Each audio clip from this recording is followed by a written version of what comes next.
जब से हमारे नए पड़ोसी आए थे, पता नहीं मेरी बेटी नूर को क्या हो गया था। वो डरी सहमी रहती और घर में हर वक्त काला बुर्का पहनकर घूमती। जब मैंने उससे बुर्का पहनने की वजह पूछी, तब वो मुझे कहने लगी कि अम्मी, नए पड़ोसियों के मर्द ऊपर छत से मुझे घूरते रहते हैं। मुझे बेटी की बात सुनकर अपने पड़ोसियों पर बहुत गुस्सा आया था। मैं उसी वक्त उनके घर चली गई और पड़ोसन से झगड़ा शुरू कर दिया। मेरी बात पर पड़ोसन हंसकर कहने लगी, बहन जी, आपको क्या हो गया है? बिला वजह क्यों लड़ने पर उतर आई हो?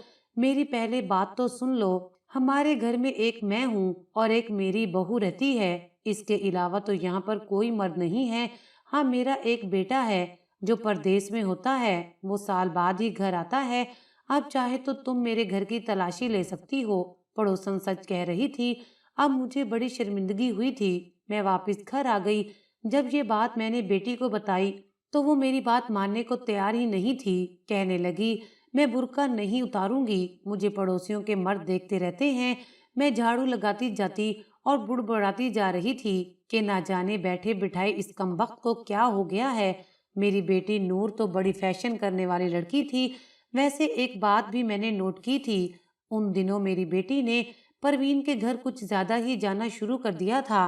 परवीन हमारी गली में रहती थी। ये एक बेवा औरत थी, मगर ये खाने बनाने में बहुत माहिर थी। मोहल्ले की बहुत सी लड़कियां परवीन से खाना बनाना सीखने के लिए जाती थीं। शाम हुई तो नूर के अब्बू भी घर आ गए थे।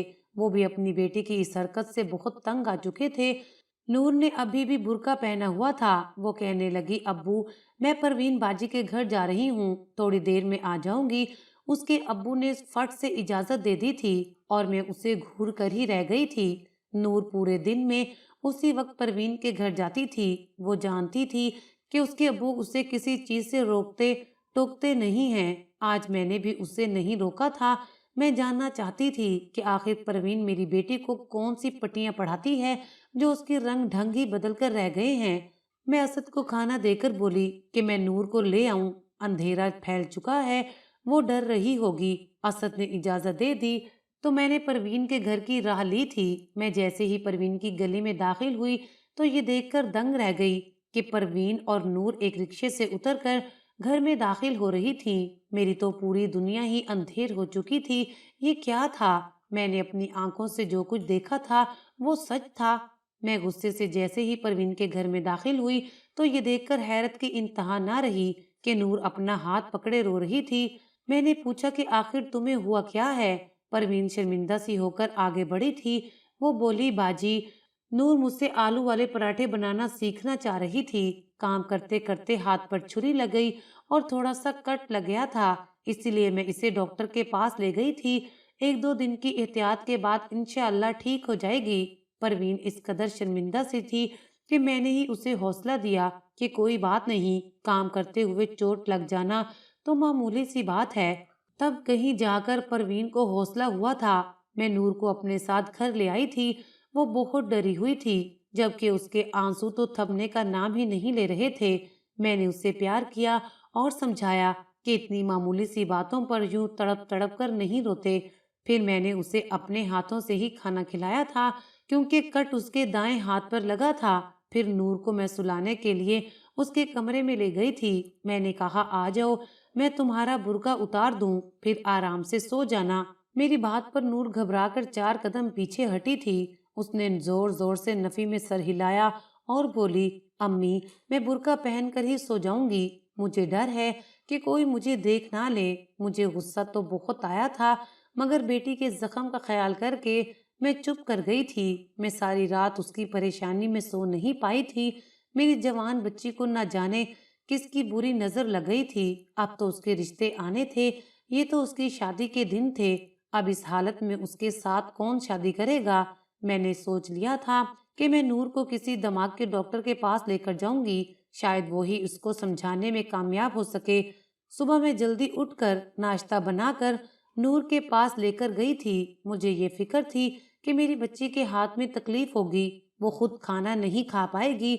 मैं खाना लेकर गई तो नूर ने मुझसे ट्रे पकड़ ली और खुद ही निवाले तोड़ तोड़ कर मुंह में डालने लगी थी। मुझे कुछ अजीब सा महसूस हुआ था। तभी मेरी नजर नूर के हाथ पर पड़ी तो मेरा दिल धक से रह गया था। अब पट्टी उसके दाएं हाथ से उतरकर बाएं हाथ पर बंधी हुई थी। नूर ने मेरी नजरों को ताकुब किया तो उसका चेहरा जर्द पड़ चुका था। उसके गले में निवाला अटक गया था। उसने खांसते हुए मुझसे पानी लाने का इशारा किया था। मैं पानी लेकर लौटी तो पट्टी फिर से दाएं हाथ पर बंधी हुई थी। मैं उसके सर पर हाथ फेर कर खुद बाहर निकल गई थी। मेरा दिल अनजाने वसवसों के तहत धड़क उठा था। न जाने मेरी बच्ची ये सब क्यों कर रही थी। उसने हाथ की चोट का बहाना क्यों किया था, और फिर वो कल आखिर परवीन के साथ कहाँ गई थी। मेरी बच्ची में कोई ऐब ना था, ये तो मैं जानती ही थी, लेकिन परवीन पर मुझे बड़ा गहरा शक हो गया था। मैंने सोच लिया था कि मैं इसका पता लगाकर ही छोड़ूंगी, बाकी का किस्सा खुद ब खुद खुल जाएगा। अब मैं परवीन के मामलात पर बड़ी गहरी निगाह रखने लगी थी। यहाँ वहां से उसके मुत्तलिक पूछती रहती थी। मोहल्ले की बहुत सी लड़कियां भी उसकी दीवानी थीं। उसके घर में हर वक्त रौनक लगी रहती थी। मैंने तो जिस जिस औरत से पूछा था, सभी परवीन को झोलियां भर भर कर दुआएं देती थीं कि उसकी वजह से उनकी बेटियों ने घरदारी में दिलचस्पी लेना शुरू कर दी है। मगर हैरत की बात यह थी कि दूसरी किसी लड़की का रुझान मजहब की जानिब ना हुआ था। खैर, मोहल्ले की औरतों की बातें सुनकर मुझे भी खुशी हुई थी कि चलो मेरी बेटी मजे मजे के खाने बनाना सीख जाएगी। लेकिन मेरी बेटी मुझे मुकम्मल तौर पर खुश होने देती ही कहाँ थी। मैं तो उसकी अजीबो गरीब हरकतों से आजिज आ चुकी थी। अब तो नूर बाथरूम जाते हुए भी अबाया नहीं उतारती थी। एक दिन मैंने गुस्से में आकर उससे कहा कि जन्नत में जाने के लिए सिर्फ पर्दा ही काफी नहीं है, बल्कि नमाज कुरान भी पढ़ना पड़ता है, माँ बाप को भी राजी करना पड़ता है। मेरी बात सुनकर नूर की आंखों में एकदम से पानी आ गया था। वो बोली, अम्मी, मुझ जैसी गुनहगार लड़कियां जन्नत में नहीं जाती। मैं तो उस लड़की से बहुत तंग आ गई थी। पता नहीं उसके दिल में क्या चल रहा था। मैंने असद से मशवरा किया और नूर को नफ्सियाती डॉक्टर के पास ले गई। डॉक्टर ने बहुत महंगी महंगी मेडिसिन लिखकर दे दी और कहा कि नूर को ठीक होने में 3 से 4 माह लग सकते हैं। मैं अपनी बेटी को बिल्कुल तंदुरुस्त देखना चाहती थी, इसलिए मैंने सारी मेडिसिन खरीद ली थी। मैं अपने तौर पर भी उसे समझाती रहती थी कि माँ बाप से कोई पर्दा नहीं होता। इस्लाम हमें गैर महरम से पर्दा करने का हुक्म देता है। नूर रोकर कहती, अम्मी, आपको क्यों नहीं समझ आता कि आपके और अब्बू के अलावा भी कोई है जो मुझे छुप छुप कर देखता है। मैं बोली, आखिर कौन है जो तुम्हें देखता है? किसने मेरी बेटी को तंग कर रखा है? वो बोली, अम्मी, नए पड़ोसियों के घर से कोई मर्द मुझे घूरता है। कभी वो हमारे घर की दीवार से सर निकाल कर मुझे देखता है, तो कभी अपनी छत से देखता है। मैं अपनी बेटी की हालत देखकर रोने लगती थी। तभी मोहल्ले में शोर उठा था। मैं भागकर बाहर निकली तो पता चला कि राशिदा की बेटी घर से भाग गई थी। वो घर से कहकर निकली थी कि परवीन से कोरमा सीखने जा रही है, मगर जब वो 5 घंटे बाद भी घर ना लौटी तो राशिदा परवीन के घर गई। परवीन ने बताया कि आज उसकी बेटी तो वहां गई ही नहीं थी। पूरे मोहल्ले में खौफ फैल गया था। इससे कबल तो कभी ऐसा वाकया नहीं हुआ था। राशिदा ने रो रो कर अपना बुरा हाल कर लिया था, जबकि राशिदा के शोहर ने खुद को घर में कैद कर लिया था। अब मोहल्ले की सभी औरतें डर चुकी थीं। सभी ने अपनी बेटियों को घर में ही कैद कर लिया था। कुछ दिन इस वाकये की दहशत रही, फिर ये किस्सा आया गया हो गया, लेकिन मेरा दिमाग उलझ कर रह गया था। फिर मेरी तो थी भी एक ही बेटी, वो ही मेरा सब कुछ थी। मैं उसको खोने का सोच भी नहीं सकती थी। मैं नूर को फिर से डॉक्टर के पास लेकर गई तो उसने बताया कि उसके दिल में खौफ बैठा हुआ है, इस वजह से ये खुद को छुपा छुपा कर रखती है। डॉक्टर ने मुझे तसल्ली दी थी। मैं डॉक्टर के साथ साथ नूर को एक पीर के पास भी लेकर जाती थी। उसने मुझसे कहा था कि हर जुमेरात को रात 11 बजे के बाद 11 मुर्गियां मोहल्ले में छोड़ देनी हैं। इस तरह मेरी बेटी के सर से हर बला टल जाएगी। अब मैं बहुत पुरउम्मीद हो गई थी। मैंने सुना था कि ये पीर बड़ा पहुंचा हुआ है।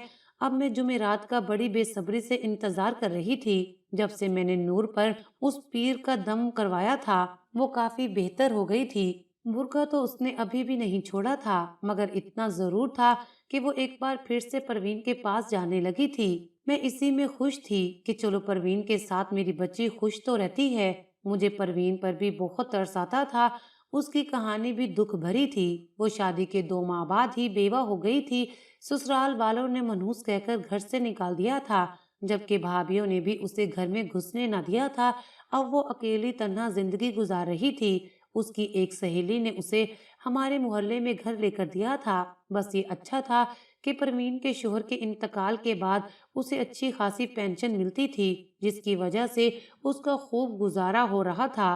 खैर, अल्लाह अल्लाह करके जुमेरात का दिन भी आ गया। मैंने उस रोज शाम को ही शोहर और बेटी को खाना खिलाकर सुला दिया था और खुद में घड़ी की तरफ देख रही थी। नींद से आंखें बोझल थी। 11 बजे तो मैं जल्दी से डरबा उठाकर बाहर आ गई थी। उसमें पूरी 11 मुर्गियां थीं। मैं 2 गलियां छोड़कर आगे निकल गई थी। मैंने डरबा खोल दिया और वो मुर्गियां खुशी खुशी यहाँ वहां भागने लगी थीं। उन मुर्गियों का किस्सा ये होता था कि मुस्तहिक लोग उनको पकड़कर उनका गोश्त पका लेते थे। मैं वहां खड़ी ही थी कि अचानक मुझे एक गाड़ी की आवाज सुनाई दी। मैं छुपकर उसे देखने लगी थी कि रात के इस पहर किसके घर मेहमान आ गए हैं, लेकिन सामने का मंजर देखकर तो मुझे अपना सर चकराता हुआ महसूस हो रहा था। सामने परवीन गाड़ी से निकल रही थी। परवीन का गाड़ी से निकलना मुझे हैरान नहीं कर रहा था, बल्कि उसका लिबास मुझे परेशान कर गया था। वो सुर्ख साड़ी में बलबूस थी, बनी संवरी सी थी। वो जैसे ही गाड़ी से उतरी अपने घर में चली गई थी। ये क्या था? मुझे कुछ गड़बड़ सी महसूस हो रही थी। सारी रात इसी फिक्र में गुजर गई थी कि आखिर इस औरत का क्या किस्सा है। परेशानी की बात ये थी कि परवीन के घर सारे मोहल्ले की लड़कियों का आना जाना था। दिल में तो आया कि ये बात जाकर सबको बता दूं, मगर फिर अल्लाह के कहर से डर गई कि ना जाने बात क्या हो और मैं किसी शरीफ औरत पर बहतान लगा बैठूं। मैंने सोचा कि पहले इस मामले की तहकीक करूंगी, उसके बाद ही कोई कदम उठाऊंगी। सुबह हुई तो मेरी बेटी ने फिर से बुर्का ओढ़ लिया था। वो कहने लगी, अम्मी, मुझे परवीन बाजी के घर जाना है। मगर मेरा दिल नहीं मान रहा था कि इसे जाने दूं। मैं उसको टालती रही थी। वो किचन में जाकर बर्तन धोने लगी थी। मैं गिलास देने किचन में गई तो ये देखकर दंग रह गई कि मेरी बेटी रो रही थी। मैंने पूछा कि बेटा क्या हुआ है? वो नफी में सर हिलाती रही, लेकिन बोली कुछ भी नहीं थी। मैंने आगे बढ़कर उसे गले लगाया तो वो मुझे धक्के देकर अपने कमरे में भाग गई थी। मेरा सर दीवार में जा लगा था। मुझे चक्कर आने लगे थे, इसलिए नहीं कि मेरा सर दीवार में लगा था, बल्कि इसलिए कि नूर को गले लगाते हुए जो एहसास मुझे हुआ था, उसने मेरी जान निकाल दी थी। मैं जमीन पर बैठी चली गई थी और रोती रही थी। ये सब क्या हो रहा था? या अल्लाह, मेरी नूर को हो क्या गया है? नूर ने खुद को अंदर बंद कर लिया था। मैं भी चाहती थी कि वो कमरे में ही रहे। मैं उसका सामना नहीं करना चाहती थी, क्योंकि मुझे डर था कि कहीं मेरे जहन की तस्दीक ना हो जाए। शाम को असद आए तो नूर का पूछने लगे। मैं बोली, आज वो जल्दी सो गई है। फिर मैंने असद को खाना दिया तो वो भी सो गए थे, जबकि नूर तो अपने कमरे में बंद थी। रात के 11 बजे तो मैं स्याह चादर लेकर बाहर निकल आई थी। मैं परवीन के घर के सामने खड़ी थी, तभी एक बहुत बड़ी कार तेज रफ्तारी से आई और परवीन के घर सामने जा रुकी। परवीन बड़ी तेजी से घर से निकली थी। मैं ये देखकर हैरान रह गई थी कि वो तो बिल्कुल दुल्हनों की तरह सजी हुई थी। मैं अपने दिमाग से काम लेते हुए जल्दी से सड़क पर निकली और एक टैक्सी लेकर परवीन का पीछा करने लगी। टैक्सी ड्राइवर से कहा कि वो सफेद गाड़ी का पीछा करे। हमारी टैक्सी उस गाड़ी का पीछा करते हुए एक ऐसे इलाके में पहुंच गई थी जहां रात भर भी दिन का गुमान होता था। ये वो इलाका था जहां शरीफ लोग जाना पसंद नहीं करते थे। वो टैक्सी ड्राइवर हैरानगी से मुझे देख रहा था। फिर बोला, अम्मा जी, आपका यहाँ रुकना दुरुस्त नहीं है। वो बोला, अम्मा जी, वापस चलें। मैंने कहा, चंद लम्हे रुक जाओ। वो खामोश हो गया तो मैं गाड़ी में बैठी बैठी उस पूरे इलाके को देख रही थी। बुलंदो बाला चुबारों से लटकती लड़कियां अंदर आने के लिए दावत दे रही थीं। तभी मेरी नजर रशीदा की बेटी पर पड़ी थी। वो भी एक चुबारे में ऐसे खड़ी थी जैसे उसमें रूह मौजूद ही ना हो। मेरा दिल तो धक से रह गया था और मैं रोने लगी थी। फिर मैंने ड्राइवर को बोला कि वो वापसी की राह ले ले। हम वापिस आ गए थे। वो सारी रात मैंने अंगारों पर लौटते हुए गुजारी थी। नूर की फिक्र और रशीदा की बेटी का गम मुझे अंदर ही अंदर से खाए जा रहा था। मुझे समझ ही ना आता था कि मैं क्या करूं और क्या ना करूं। फिर मैंने एक हल सोचा था। मैं अपने मोहल्ले वालों के घर गई थी। मैंने उनसे कहा कि परवीन हर रात कहीं जाती है, हमें उसका पीछा करना चाहिए। सब लोग हैरान रह गए थे, मगर फिर भी उन्होंने मेरी हिदायत पर अमल किया था। हम रात के 11 बजे सड़क पर खड़े हो गए और परवीन गाड़ी में बैठकर हमारे सामने से गुजर गई थी। फिर हमने उसका पीछा किया और सब मोहल्ले वाले परवीन की हकीकत जान गए थे। मैंने उनको रशीदा की बेटी भी दिखा दी थी। मोहल्ले वालों का खून जोश मारने लगा था। वो चाहते थे कि अभी गाड़ी से उतरकर परवीन को पुलिस के हवाले किया जाए। मैंने उनको समझाया कि ऐसे लोग बड़े बदमाश होते हैं, हम इनका मुकाबला नहीं कर सकते। मैंने उनको इकलाहे अमल बताया था। इस बार फिर से मेरी बात मोहल्ले वालों ने मान ली थी। हम वापस चले आए थे। अगले दिन हम सब मिलकर परवीन के घर गए थे। मैं ही आगे बढ़कर बोली थी, परवीन, हम सब तुम्हारी असलियत से वाकिफ हो गए हैं। हम जान गए हैं कि तुम्हारा ताल्लुक किस जगह से है। हमने अपनी आंखों से देखा है कि रशीदा की बेटी भी वहीं पर है। अगर तुम यहाँ से जिंदा सलामत निकलना चाहती हो तो रशीदा की बेटी को यहाँ बुलवा लो, वरना हम तुम्हारी तिक्का बोटी करके कुत्तों के आगे डाल देंगे। परवीन बड़ी घबरा गई थी। वो साफ मुकर गई थी, मगर आखिरकार अपनी असलियत के मुतल्लिक मान ही गई थी। फिर उसने अपने आदमियों को फोन करके रशीदा की बेटी को वापस बुलवा लिया था। हमने पुलिस का पहले ही इंतजाम किया हुआ था। लड़की अगवा के केस में पुलिस परवीन और उसके आदमियों को पकड़ कर ले गई थी। रशीदा के घर तो अजीब सा माहौल था। कभी वो खुशी से हंसती थी तो कभी रो देती थी। उसकी बेटी के माथे पर बहुत बड़ा दाग लग गया था। मैं जब घर वापस आई तो बाथरूम के बाहर नूर का बुर्का पड़ा हुआ था। वो बाथरूम में थी। मैंने उस मौके का फायदा उठाया और उसका बुर्का जल्दी से धो डाला था। नूर को इल्म नहीं था कि मैं घर वापस आ चुकी हूँ। वो जब बाथरूम से निकली तो मुझे देखकर डर गई थी, जबकि मैं तो बेहोश होते होते ही बची थी। मेरे सामने नूर खड़ी थी, जिसका पेट 9 माह की हामला औरत की तरह बाहर निकला हुआ था। मैं रोते हुए बोली, नूर ये क्या है? वो बोली, अम्मी, मुझे बहुत दर्द होता है, सारी सारी रात नींद नहीं आती। मैंने परवीन बाजी को अपना पेट दिखाया तो वो बोली कि तुम हामला हो। अम्मी, मैं नहीं चाहती कि किसी को मेरे हमल के मुतल्लिक इल्म हो और मेरे बाप की इज्जत खाक में मिल जाए। मैं कुछ बोलने के काबिल ही नहीं रही थी। नूर रोते हुए बोली, अम्मी, मुझे बचा ले, मैं ये बच्चा पैदा नहीं करना चाहती। मेरा दिल तो कर रहा था कि मैं नूर का गला घोंट कर उससे जान छुड़वा लूं, मगर मैं ममता के हाथों मजबूर थी। उसके रोने से मुझे तकलीफ होती थी। मैंने नूर से पूछा, तुमने किससे निकाह किया है? वो रोते हुए नफी में सर हिलाने लगी थी। वो बोली, अम्मी, निकाह तो दूर की बात है, मैंने तो आज तक किसी लड़के से बात तक नहीं की। अब मैं चौंक गई थी। मैंने कहा, फिर ये हमल कैसे मुमकिन है? तब वो बोली, अम्मी, मुझे कुछ नहीं पता, बस मुझे परवीन बाजी ने कहा था। जिस दिन मैंने हाथ के जख्म का नाटक किया था, वो मुझे अपने साथ डॉक्टर के पास लेकर गई थी। तब मेरा पेट बहुत कम निकला हुआ था। डॉक्टर ने कहा था कि मैं हामला हूँ और मुझे किसी लेडी डॉक्टर के पास जाना चाहिए। तब मैं बहुत रोई थी। परवीन बाजी ने मुझे कहा था वो मुझे अपने साथ अपने दूसरे घर ले जाएंगी और वहां पर मेरी डिलीवरी करवा देंगी। मैं जान गई थी कि वो अपने साथ मेरी बेटी को क्यों ले जाना चाहती थी। वो उसे भी अपने कोठे पर बिठा कर नचवाती। फिर मैंने नूर के बुरके के सूखने का इंतजार किया। उसके बाद मैं उसे अपने साथ अस्पताल ले गई, जहाँ चेकअप के बाद पता चला कि नूर हामला नहीं थी, बल्कि उसके पेट में रसोली थी, जो दिन ब दिन बढ़ती जा रही थी और अब वो इस कदर बढ़ चुकी थी कि नूर की जान को भी खतरा था। मैंने अल्लाह पर तवक्कल करके उसी वक्त उसका ऑपरेशन करवा दिया था। अल्लाह का लाख लाख शुक्र है कि मेरी नूर बच गई थी।